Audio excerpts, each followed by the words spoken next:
What's happening, guys? So I want to clear the air on something, and there's something that I hear quite frequently when it comes to training especially, and that is that we need to avoid adaptation. And so often it's like, make sure you're shocking the body and keeping the body guessing and changing things up all the time. The body adapts to what we do, so we got to keep it guessing. And I got to tell you, like, this is really terrible advice, especially for anybody who is trying to build muscle. If building muscle is one of your goals, you do not want to change things too often, and this is a big mistake many people make. They make way too many changes, and understand that adaptation is literally what forces changes. Your body does not change without adaptation. It's that response that, okay, so we give the body a stimulus, we give it a strength training stimulus, and the body adapts to what we do, and it responds by building more tissue and getting stronger and allowing it's making sure that it can keep up with the demand that you're giving it. And the only way that happens is to adapt to it and change, right? So if we try to avoid adaptation, the body literally has no reason to ever change. So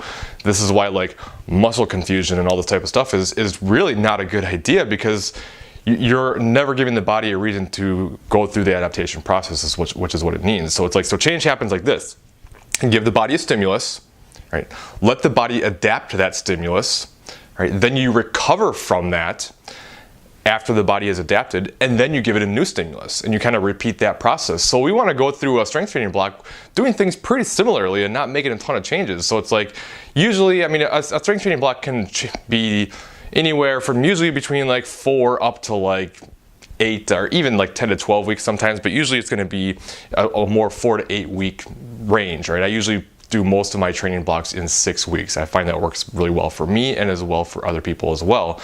And I typically plan out my training blocks in that manner. However, there's a lot of different factors that are involved here. But with that being said, so if you set up a training program, and in week 1 you're doing certain exercises, right, for workout 1 and then workout 2, workout 3, however many workouts you're doing, you want to try to keep that the same for the entire training block, right? So your volume is going to change throughout, right? So you're going to have to back off volume in the first week to allow for that recovery period, right? We can't just blast ourselves all the time. We have to deload and give the body a chance to recover. Right? If you just go hard all the time, the body never has a chance to fully recover, and this is when you actually start to go backwards. So it's like you might be working harder, but the body just is so beat down that it can't keep up. So in the early stages, you back off a little bit, you back off the training volume, you allow the body to recover, right? And now you start stepping up the volume with your new training block. So over the next few weeks, you might step up the volume a little bit, do a little bit more exercises, or excuse me, a little bit more sets within each exercise.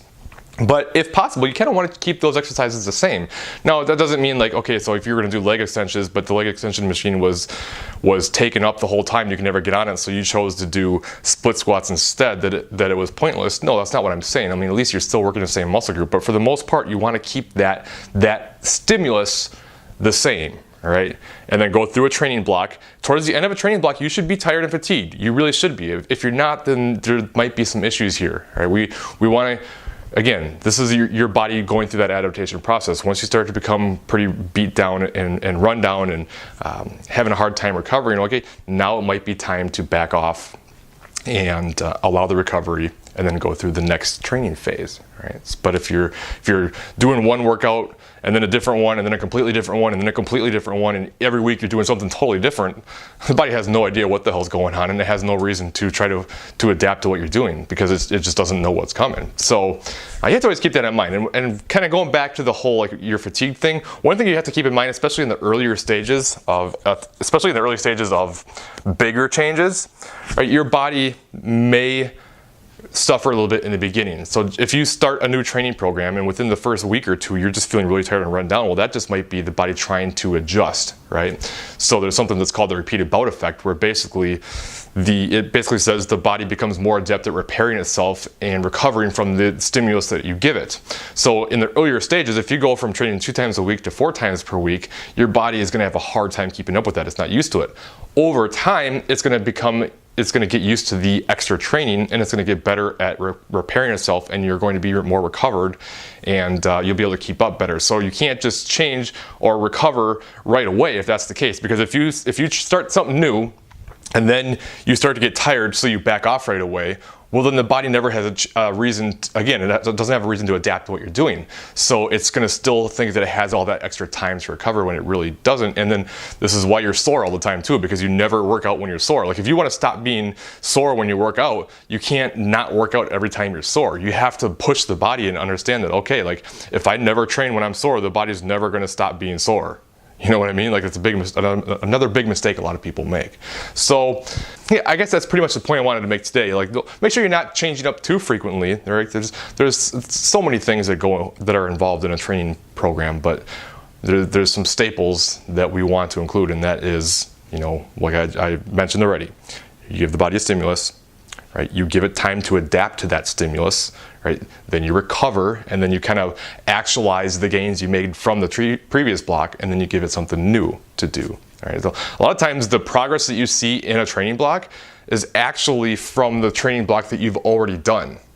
It's just you have now recovered and you've gone through the supercompensation period, and now you're seeing the results. So it's not necessarily the exact block that or the exact training that you're doing now that's producing the results. It's what you've done previously. You have to kind of keep that in mind. So I don't know, hopefully that makes sense. Any questions? I know this is kind of complex. Please drop them in the comments below. Anything you want me to cover, also just let me know. And as always, I will talk to you later.